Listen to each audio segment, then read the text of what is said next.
Welcome back, everybody, to episode number 8 of The Final How. I'm Zach Feigert, Bill Sycophus. and on this episode, we're going to kind of do something a little different. We're going to go hunting tonight. It's December 2nd right now, and it's 7:30 in the evening. And cold as hell. And it is cold as hell. It is actually, as we speak right now, it is Monday, 7 p.m. Oh, snap. 23 degrees. And we got a west-northwest wind at 5 mile an hour. It's like perfect. I'm glad we don't have a lot of crunchy snow to walk in on, because you know how that is. 5 mile an hour wind, it's tough. I don't know. I'm just a firm believer, and I think we all get lazy once in a while. But I feel like the biggest secret to being successful, I know we talk about guns and thermals and calls and call sounds and whatever, but I believe getting in undetected is huge. Oh, I what do you agree think, with Zach? that. 100%. I mean, I would think a majority of the time, that's the way. I mean, yeah, we have our times to where, I know we last week, we just pull in there, step out the truck, and they're there. They're just there. But I don't know. I just believe if they, Yeah, because if see you, hear you, right, coming, put a couple senses together like a deer, you're. Yeah, when you're getting right in their wheelhouse. Think about how many times you don't know that. You know what I mean? So that's why, like we've talked about, don't consider it failure if you don't call, something in on any given set, because you don't know. Right place, right time. That's right. But yeah, it is. It's chilly out. We usually, it's crazy because when it's a little, that 30 degrees to 40 degrees or whatever, you don't mind a little wind, but boy, when you get down in the teens and the low 20s, the more the wind, it makes it tough. But I mean, that's what I think. Also, you got to do it. You got to just say, you know what, it is cold. Maybe shorten your sets a little bit. Just because you go out and call, if you don't call any in and you leave, you're not really spooking them, in my opinion, right? I mean, right. you're just lessening your sets. You're not getting so cold, and no. You got to make it comfortable. I mean, there's no sense making yourself miserable. Exactly, and we have a lot. We have a lot. With it, right? I mean, I remember times where we were doing tournaments when we kind of was fresh into the tournament game. And we were just 100 mile an hour. I mean, we were here 2 hours early. We were,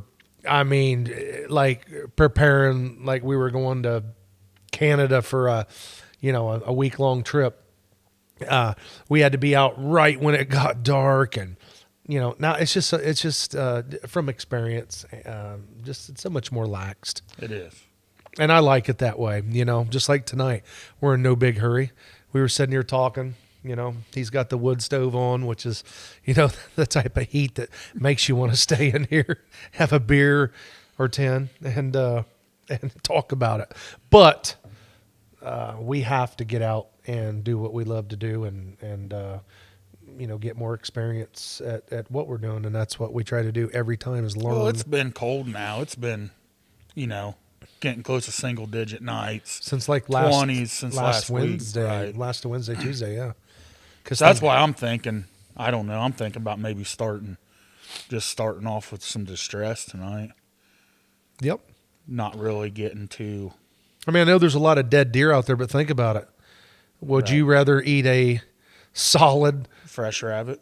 A solid frozen deer that you've been chewing on for, literally gnawing on, or, a fresh rabbit, right, or, something. You just never know.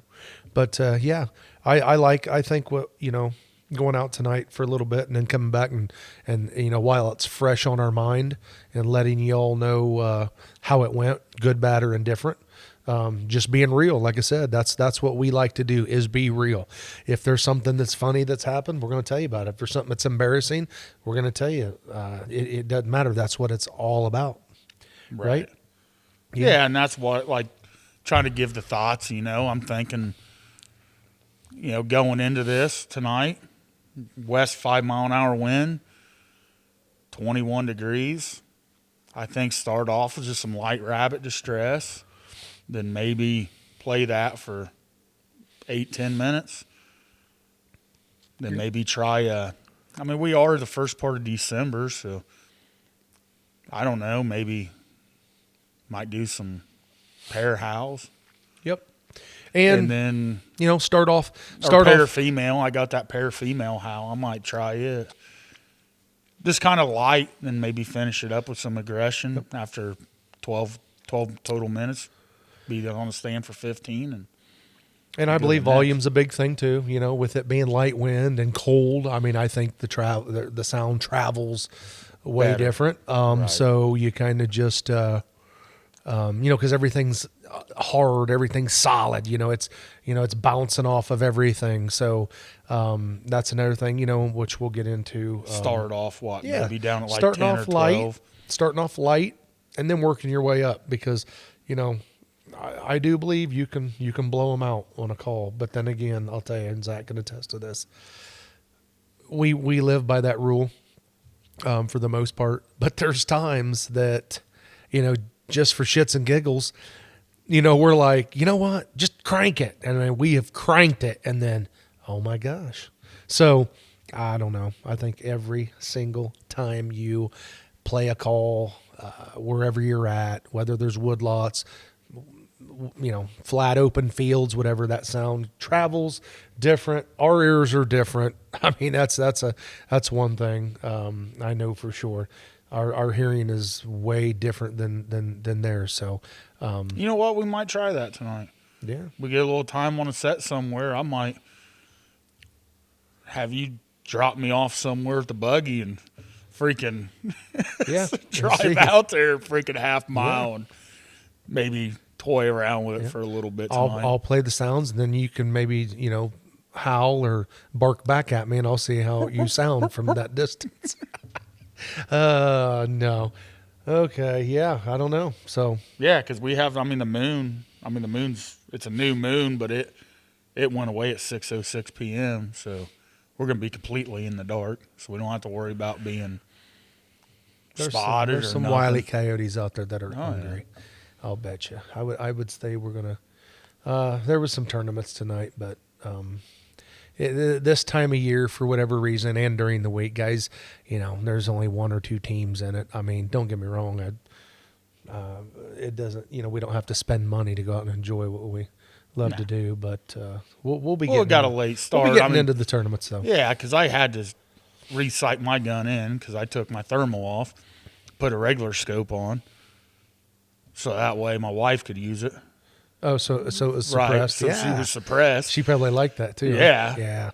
So that way she could use it. And then, which it wasn't. I popped it right off, put the other scope on, and just took it over and put it right. I was still on paper. It would have killed a coyote.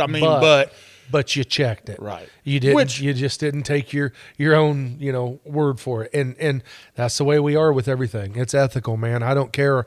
And it brings a good point real quick. We don't want to get going here too long, but what we talk about all the time is your eyes change, man. Your eyes change all the time. And I know this because I'm a freak about it. I don't care if I'm going somewhere to hunt. We pretty much check our thermals every night. We don't just go. Every night we throw a hot hand out there, 100 yards, open up the door, put them in the vise, and we shoot. And we make sure that we are not just going out there, to wound, coyotes, even though, yes, our mindset is, to go out there and kill them still, we're we're trying to do it as ethical as possible. So Right. right on. Yeah. Okay. Well, we'll get dressed. We'll go out. Come back and let y'all know. Hopefully we got interesting stories, not just, well, we went out, made 5 sets, and didn't see shit. But we could. I mean, you never know. And if we don't kill anything but tell you we killed 10, you're just going to have to take our word for it. That's true. That's true. No, we're going to be real with you. You know, we've been humbled many times, but it's just a good night. So Right. Hopefully something happens. All righty. Well, we'll get out of here. And everybody, we'll talk to you in a little bit. Welcome back, everybody. And we just came in from our wonderful night of calling. thawing out. We are. It got pretty nippy there towards the end. I won't lie, I pussed out. Yeah. I did. It was 24, 25, and when we come in, it was 18, and we did some longer sets there at the end. Right. Because we had dogs hanging up, which we'll get into that. But yeah, my toesies and my hands, got cold. You know, somebody really needs to come out with, because I cut the thumbs and the fingers off of my gloves to run the remote and hit my buttons in the film, but somebody really needs to come out with something. Like, I know they got the little fingers you can flip over, but who wants a dick with that, you know? Yep. Like, these handheld, like these scanners, they need to have like little thumb and finger warmers. Yes. Or maybe your remote's heated. Ooh, that's what I'm talking Yeah. about. Yeah. Okay, so I guess nobody wants to hear about that crazy No, stuff. very interesting night, huh? It was. It was awesome. So we take up out of here, go to our first stand, get back in there, get set up with the wind, and 2 dogs. They were out. I don't know how far you think them when we seen them. Well, when we first seen them, they was probably 500-600 yards out of Yeah, match. at least 600 yards. And started off with some distress. One dog acted like it wanted to come. Other one didn't have a care in the world. So after about 5 minutes or so playing distress, then switched to pup distress. Mm-hmm. And that first dog turned around and just come ripping in. Other dog kind of just hung back. Yeah, he sat up there on that. It just sat way up there on the hill, and just kind of watched a little bit. Right, watch his buddy go to his death. That's probably the best thing he could have done. But yeah, he just watched. Right, good for him, bad for Yeah. us. But we ended up, shot that dog, got one off the first set, which was awesome. Had to do a little tracking job because Zach didn't make the best shot in the world on that. Well, one. Took its ass end out. But we got a dog. let's talk about that for a minute if you don't mind, because when you do this, when you're trying to say something, there's you're thinking one thing, I'm thinking one thing, but the other night when we went out, this stuff has kind of been automatic. We called in a dog, he got our win, he took off.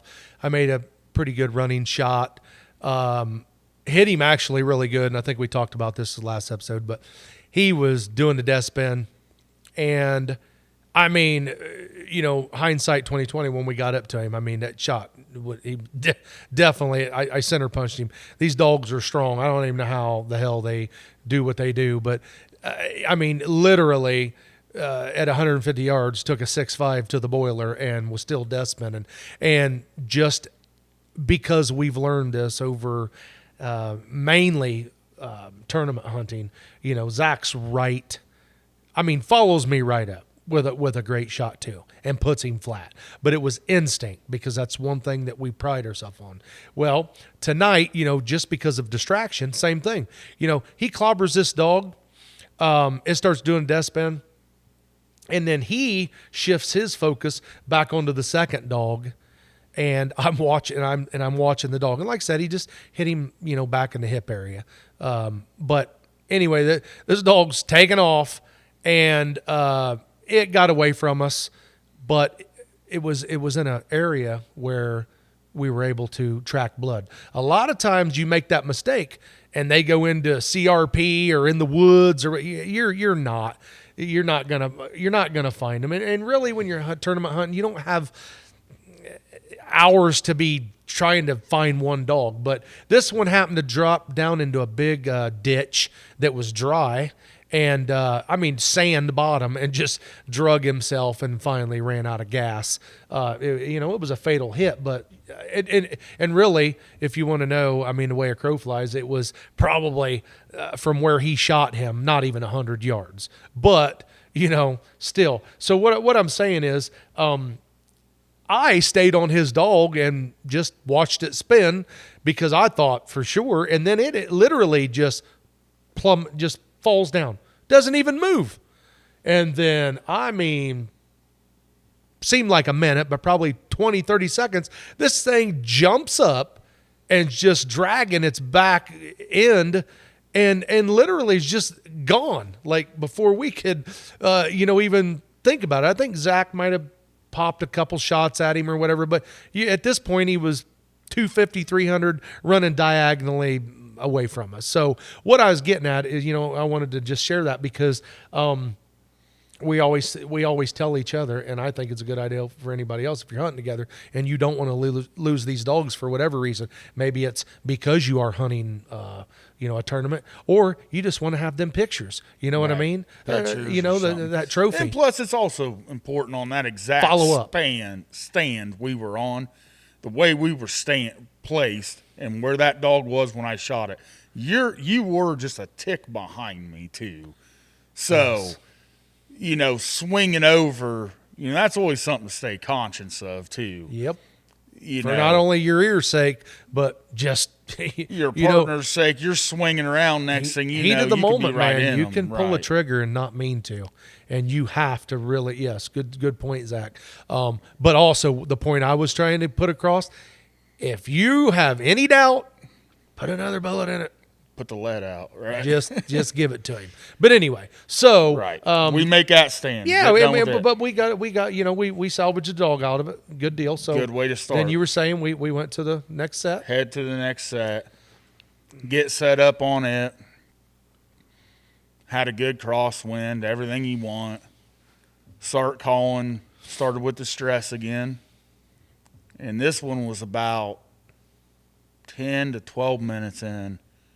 And then you seen a solo come up. And that dog popped up, came over, gets the far fence row about probably 500-600 yards out there, yep. And just parked its ass right on the ground and sat there. Just sat there. Yes. Let the stress play a couple more minutes. It's just sitting there, and it's like, well, last time we played pup distress, brought that one in, flipped the pup distress, sat there. Then after a couple of minutes of that, you just get pissed. Yeah. Be as a caller. Like, so man, then it's just like, well, let's try this. Let's try this. Moral of the story there, that dog obviously was not wanting what we were putting down. Yeah. And we're in the dark of the moon. We had a killer spot. That dog didn't see us, didn't. So it's hard telling it. And in a case like that, I urge that you stay positive and move on. Right. Sometimes you can do worse. You can do far more damage by just sitting there throwing the kitchen sink at it. Maybe because right. It's a spot that we call often, and there's a reason why. But it's just always producing. So that dog will probably meet its maker one day, and we just didn't want to throw the kitchen sink at it and educate it, and kind of what we say. So anyway, that's what happened. The dog exited stage right and went out of sight and into a wooded section. So we packed up and headed to the next stand. And then stand 3. Yep. We got to it. Sure you want to talk about stand 3? We can just go to 4 if you want. We can if you want. No, we'll talk about stand 4 is 3. the highlight. Yes, But yes, 4 yes. was 4 both ways. Now Yeah. that I think about that. But yeah. So we get to the third set. Get pulled back, get out, get everything going. Bill gets the call put out there. Start off with the stress again.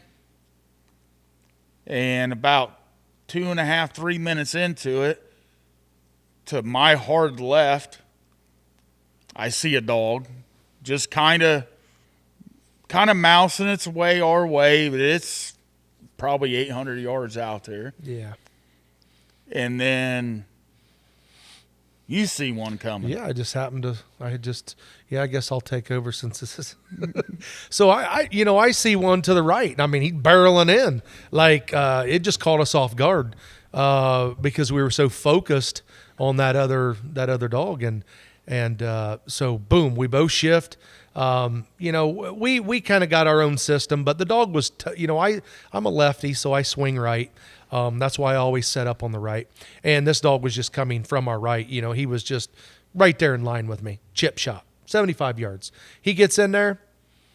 I stop him and put it right on him. And you hear just a faint click. Well, that was my trigger trying to be pulled when the safety's on. Yes, so I didn't take my gun off safe.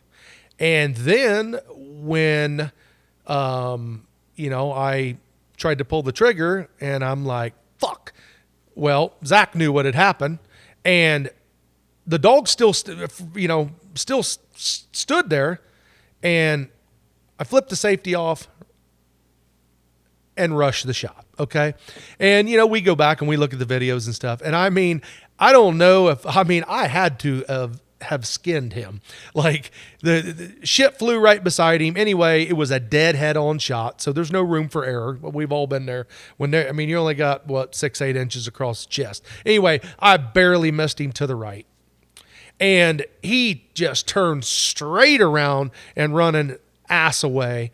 And I was aggravated. I'm not gonna lie. I was aggravated. That is probably the easiest shot we've had in a long time. And hey, it shit happens. I missed it. I totally missed it, and he lived to see another day. So, I was a little, I don't like that. I'm my probably, my worst critic. That just aggravated me to no end. But, I'll say it now and I'll say it again. You got to stay positive because you never know what's going to happen on the next set, next stand, whatever everybody calls it. And I'll let Zach lead us into this, but like I said, the reason why I'm being real, reiterating this is I just missed a dog at 75 yards, that is a chip shot. So yes, I'm a little pissed, but I also have done this long enough to know that just worry about the next set. Just worry, just move on. So anyway, we're headed to stand number 4. Yeah, number 4. So go ahead, Zach. So we head to the next stand, and this place here it's one of these places to where you either call and hear nothing, or when you do, it's usually good. So we get in there. You can see forever. Yes. Sit up on it's like that perfect, like in our eyes, that perfect stand. Kind of sit up on a hill. Everything kind of rolls down away from you. It's just an old tool shed, just a barn sitting there. You can get nice backed up in there, pitch black, perfect. Had a great wind. Started off with just a little bit of distress. Boom. There's a double. Right out the gate. I mean within seconds. Yeah. Not even a minute. Like they came from our due right, which would have been north, across the road. And we're coming in, just they weren't stopping. Right. They come in, work in nice. Everything's ready. And I gotta interrupt for a second because like these dudes stood in the middle of the road. I mean, just looking around, no clue. They come across. They were at that point when they come across the road, they were literally 50 yards from us. Oh yeah. But just out of experience and patience, we just let them come on in and get centered in front of us because we had a perfect wind. There was nothing that was going to mess it up unless it was us. So anyway, they came across the road and then actually started heading west and got out there about 100 or so yards. But then this is what's funny. This is stuff you don't get to see. Normally you don't, especially when you're calling them in. It was a male and a female. They literally come across the road. They had the call's playing. They're just doing their own thing, and literally the one sits down and's kind of itching itself. Like I don't know if it had fleas or what the hell, but it's sitting there just itching behind its ear and its neck. The other one's over there taking a shit and peeling out, like dogs do to bury it. And then the other one goes over and kind of sniffs where it was. And then it was like they had their little break, and boom, they just started trotting out, trying to get downwind of the call. They took a little break, but that's when they got out in front of us, and then right, and then which if you've seen our videos before, we like to time our doubles, and it's a lot easier when you can see both coyotes in your screen. So they kind of split apart, and then we wait. They get both back into screen, boom, stop them, and just bam, dropped them right there. Boom, boom. It was awesome timing. Done. Yeah. So, like I said, we're only a couple minutes into this stand. It's like, everything was like on a real low volume. We know there's coyotes in this area, plenty of them. Because it's a big, wide open area. We're already here. Let's see what happens. Play it. Keep playing. So, focus everything, get everything readjusted, make sure our guns are loaded back, everything's right. Start playing again. And this was about probably that 8 to 10 minute mark again. Yeah, that took about 10 at least and then 10 minutes. Way off in the distance, I couldn't really tell. I kept scanning, and I'm like, man, is that a deer that just came out, or is that a coyote? Well, then it starts moving, and I'm like, there's a dog. Then it's like, there's another dog. There's another dog. There's another one. So I'm like, okay, we got 4 of them working over here. They're kind of just out there, not really caring about this distress. Well, what the night has told me is pup distress kind of seems like the ticket. So I switched to pup distress. 2 of them disappear. Well, and I'm thinking, there's about 300 yards out there. There's a real low area. They disappeared over in there. It's like these dogs are coming. Then it was about 30 seconds later, boom, another double pops up, and they're coming. And they're coming hard. Like hard. As they're coming in, I'm just turning the volume down as they're getting closer, down.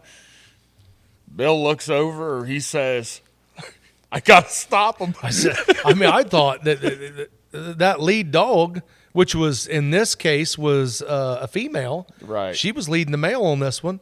And I literally was like, I'm like, I'm going to have to stop this act. Like it was filling up my screen. And so, I stopped the dog. Well, then I hear, with my howl, I just do a whoo. Well, mine stops, and they're too far to be in the same, the screen. So here we are doing this blind. We've done it before, but it's a little harder when I don't know what his dog's doing. He don't know what mine's doing. Well, I stopped mine. It stayed still. His just kept coming in. Well, he tried to howl, and it slowed down a little bit, but it was still just on a half run. And he just said, okay. And when I hear him say that, I know that I have to be on my dog and be ready, because being the second, and we do it this way for a reason, but I'm the second shot. he will lead. I will follow up, and then it's Hail Mary after that if we don't drop him, as far as if we miss. And that's happened before. Don't get me wrong, but not on this one. His dog was it was a great shot by Zach. A dog he just let it. It wasn't like a straight cross, but it was kind of crossing but coming at him, and he just let it a little bit. I mean, it just ran right into a brick wall, man, just plump. And then as soon as I heard his gun go off, I hit mine. So like literally our first double out there was laying 3 feet apart, literally. And then these guys were laying about 10 feet apart. And it was just, we had 2 doubles right there. And then we were still calling and playing with dogs out there. Right. They, I think, after hearing two rounds of shots and stuff, right. I just don't. And again, just like we did at the one, we played a little bit. We didn't beat them up because we can always go back and call them. We didn't want to throw everything at them. So anyway. And that's what I think, just to go in real quick on when we do our doubles. We've tried the whole 1, 2, 3 or 3 counting down 3, 2, 1 shoot, and that never really seemed to work with us. And I really don't even know whose idea it was to start. Maybe it was yours. Well, I've always kind of accredited it to your, and maybe this has nothing to do with it, but I always kind of credit to like maybe your military experience or something. But like literally,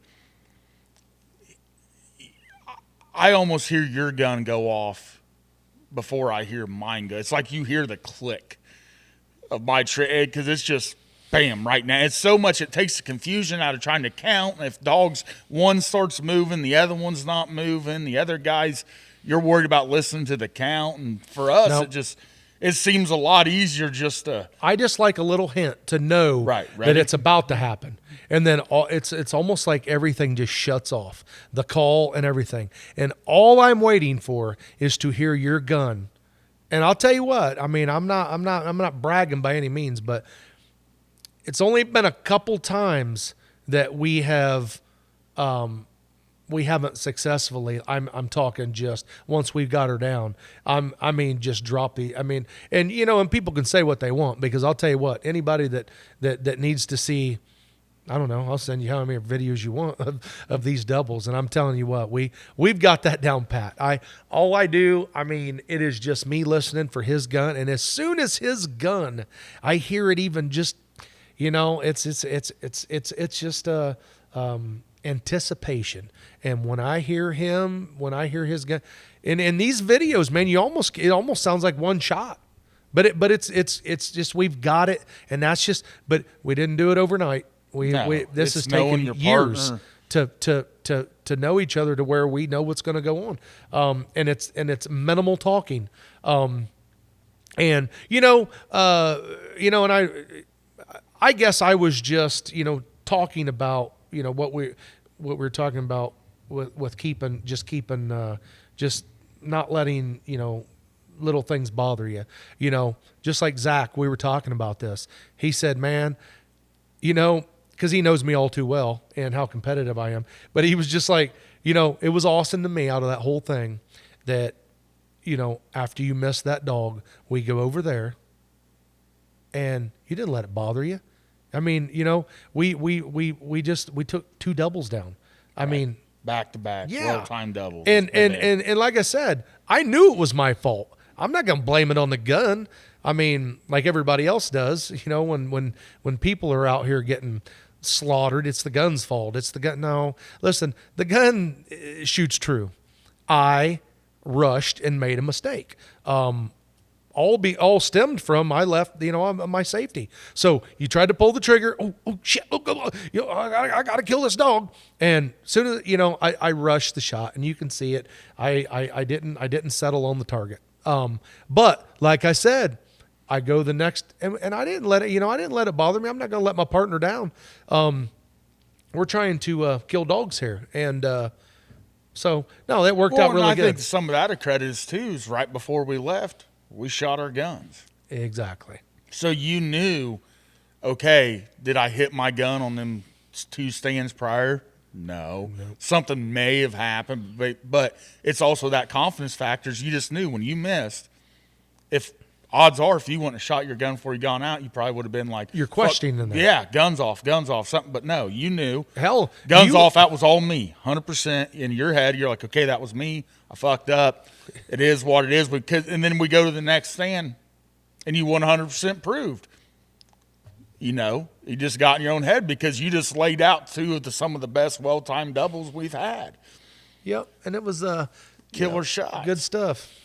So, but anyway, to kind of finish that up, great, awesome two doubles. And then we kind of tinkered with a couple more dogs. They were yelling at us and stuff. We played with them a little bit, and then we just, like I said, we didn't throw the kitchen sink at them. We just went out. We got our dogs, and we even, we could have drove out and got them dogs, but 9 times out of 10, them other dogs were still, even out there in the distance, was probably watching. So guess what? We didn't use no lights or anything. We snuck out there. He got his 2, I got my 2, and not mine or his, but anyway, he got 2, I got 2, and on the way back through, we grabbed the call, we got in, loaded the dogs up, left the lights off, snuck out of there. Maybe it didn't make a difference, but at least we feel better about it the next time we go call this spot, that they didn't see us out there driving around in the field and, doing all that. It's cold. It's long. Well, I guess what was 100, maybe that dog you shot was probably 120, 130 when on the second one. Was that even that far? I don't even know. On the second group. On the second group? Yeah. Oh, no, they were the closer ones? Yeah. Okay. So, but I mean, you were still, I don't even know, 80 yards, whatever. But it's still, you got to go out there and in these heavy clothing, walk out there, grab these dogs, drag them up. But we just kind of snuck out of there. And then we headed to the next one. So where'd we go after that, Zach? I think we went. Remember. No, we went and so we have the luxury of living out in the country, but we got this little town nearby, so we went and fueled up. We got gas. That's we right. Had to go get some gas. Yeah, we went and got Ranger. gas, and then since we were already there, it's like, well, let's head to this spot south of town, and this is a brand new. Never called it this. Yeah. Never called it this way. Go get set up. Pull the buggy out there, turn her sideways, get set up, walk the call out there, and then we had that double, had another double pop up, and we're pretty sure they probably seen us or something because they were even upwind. I think they seen us come in. Right. But, I mean, we drove into a wide open field. We don't normally do this, but okay, it's getting late in the night. This is where we talk about being lazy. Because it's cold? Yes. I'm not afraid to admit it. We were being lazy. So we drove out into this field. Now, don't get me wrong. There's plenty of times we've driven out in the field when you got dark of the moon and, and we like to use the buggy to and we say buggy, it's, a Polaris Ranger, full-size Ranger. But we like to use it as a backing. That way we look like one big dark blob and not, they don't see the movement. But, yes, we got a little lazy on this one. But anyways, them two, they just kind of were working. Well, then as I'm scanning around, I think I got one coming. So I turn around, I get on the gun, and it's getting closer, and I'm like, I don't think that's a coyote. Beautiful footage of a fox. Oh, yeah. That fox came right up to 30 yards, stood there, was looking at me, and then it's like, oh, crap. Then so couldn't get him to leave. Yeah, because I know a lot of guys probably would, but we don't have too many fox in our area. They're just now starting to come back in because the coyotes are getting thin, I think. They don't bother our deer. Yeah. They don't bother us. I like watching them. I like foxes. I think they're pretty.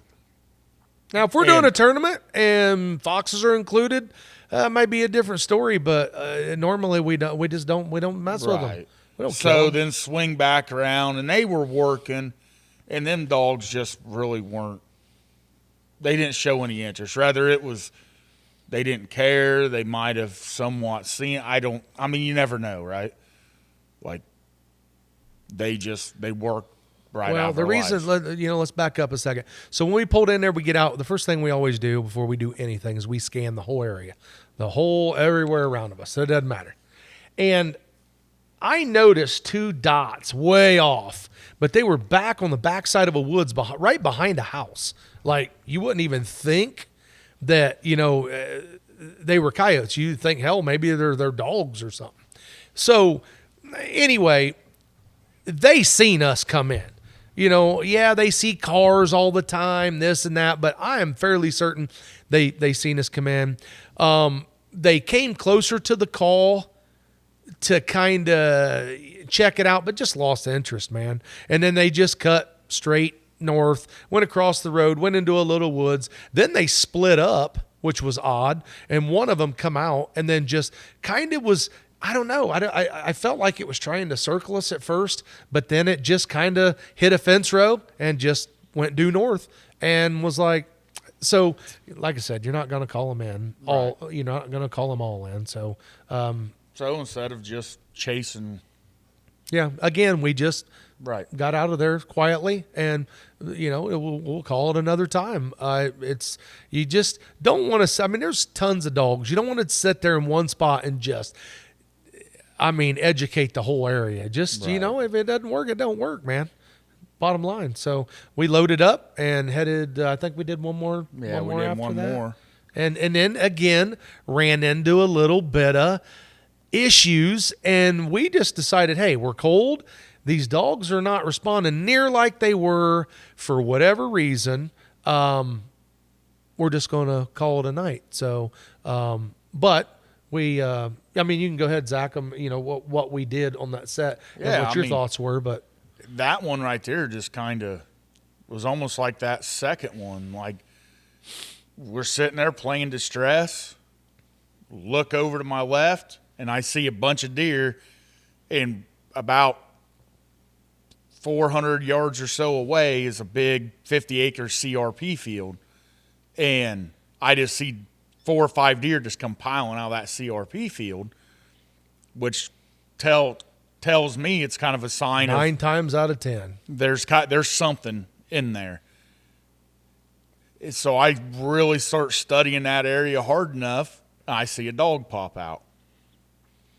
And it kind of works this fence row between the cut bean field we were in, that CRP, gets a little bit ways up that fence row. It stops, it looks around, it jumps back over in the CRP, and it's like, okay, maybe it's going to work up through the timber. I don't, it's coming, I think. So we're watching. A couple more minutes goes by, nothing. I shut the call off. We're just sitting there for a minute or two, nothing. So, hadn't failed me yet tonight. Turn on some distress, or pup distress. Turn on pup distress. I'm focusing on this woods thinking that one dog's going to pop out. Something kind of catches another image. I look over. Well, here comes 2 up that same fence row, way back from where I seen that other one, just ripping up this fence. I mean, they're getting it. I tell Bill, hey, we got two. He gets turned around. He's seen them. They're coming. And, the wind is to their back. So the wind's 100% in our favor. They get to about the same spot in that fence where that other one jumped in, and they stopped, locked it up on a dime. One jumped in that CRP, and the other one turned around and bailed right back where it came from. No rhyme or reason. Well, we're in the dark. Like, there's no way it smelled us. No way it's seen us. No way they seen us. I don't know. They just gone. Just as quick as they were in our lives, they were out of it. So then I proceeded to switch the call up, tried a different pup distress. Nothing. Shut it off. Realized maybe it's just not meant to happen. Well, my fingers are froze. My toes are froze. You remember you sent them a howl. You ended on a howl. I did. And they yelled back at you. Yeah. And that's when we knew. All right, they're just like whatever. If we knew how these things operated in each one of them, what they thought and why shit happened, then we would have a ranger bed full of them every night. But it is not that way. This is why we do this. This is why we're talking to you. This is why we take the time to do these podcasts and reflect on what happened, because man, it's an adventure every time we go out. Every set, every stand, every time it is something different. And I think that's why I love to do it so much. It's the challenge. It's the challenge of it. I mean, don't get me wrong. I love to kill a coyote and I love to kill a big deer and stuff. But at the end of the day, just like, Zach had that fox, chip shot. We didn't have to kill it just to kill it. Just so, like I said, we just love doing this, and it's amazing how each time, each one's in its own adventure. That's why, Zach and I were talking. I'm like, man, let's switch it up, and we both talked about it, but let's switch it up and let's go out and talk about what happened, like right now, not what happened last week, not what happened last year, tonight. So don't get me wrong, man. It's 3:00 in the morning, and Right. we're vampires anyway. But seriously, we literally. I don't know. This is how much that we love it. I mean, Right. And learning from it, like what you were saying, like there's one thing I can take away from tonight was probably that last set we made. And I would almost promise you the next time we go there, I'm going to be about 200 yards further I'm going to be about right across from the field from that gap or wherever that was in that fence where them 3 dogs stopped and jumped. We're going to be within striking distance of that. Yep. And see if they making do. a plan, see? Maybe that could. I've heard about it. I've never really personally seen that I know of. Maybe this is an instance. I've heard people say they have boundaries. True. Maybe that's that particular group's boundary. I've never seen it there before. We've called coyotes in there before, come from that direction and never stopped. They've come right on in. Well, you just don't know. But I don't know. The only thing I know is what I could take away from that is, well, I want to be within range of that next time, so that way if they do decide to stop again, which leads I'm me busting their ass. Which what you just said, which leads me to say, if I can give helpful hints, hey, strategize, and if shit isn't working, make change. That's the best advice I can give. Make change. Don't do the same shit. If it's not working, make change. Right. No matter what. I mean, stranger shits happen.